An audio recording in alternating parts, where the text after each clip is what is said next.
یاد رکھیں کہ ایک دعا ہے برائے حفظ، وہ دلائل النبوہ للبیہقی میں بھی ہے، اور آج کل چھوٹے چھوٹے فضائل قرآن کے جو رسالے ہیں ان کے پیچھے بھی بزرگوں نے چھاپ دی ہے۔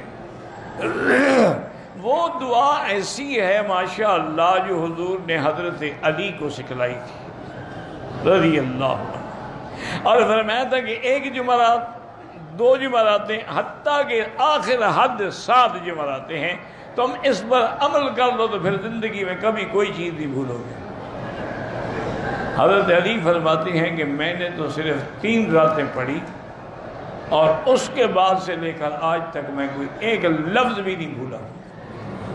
تو وہ جو لوگ قرآن پڑھ رہے ہیں، حفظ کر رہے ہیں، یاد کر رہے ہیں، یا جو طالب العلم ہیں، حدیثیں پڑھنے والے، دین پڑھنے والے، ان کو چاہیے کہ وہ دعا جو ہے کتاب لے لیں، ایسے تو یاد کرنا مشکل ہو جائے گا۔ وہ شروع ہوتی ہے اللہم ارحمنی بترک المعاصی ابدا ما ابقیتنی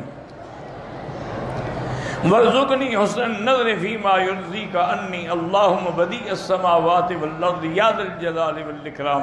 اس سے پہلے 4 رکعت نماز پڑھنی ہے، ہر رکعت میں ایک سورت پڑھنی ہے، پھر یہ دعا مانگنی ہے۔ 1 جمعرات، 2 جمعراتیں، آخری حد 7 جمعراتیں ہیں۔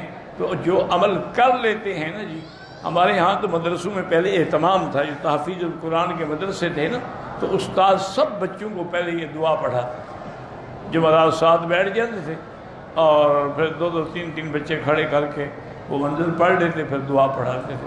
اس کا فائدہ یہ ہوتا تھا کہ وہ بچے جب حافظ بنے تو پھر الحمدللہ ان کو کبھی کچھ نہیں بھولا۔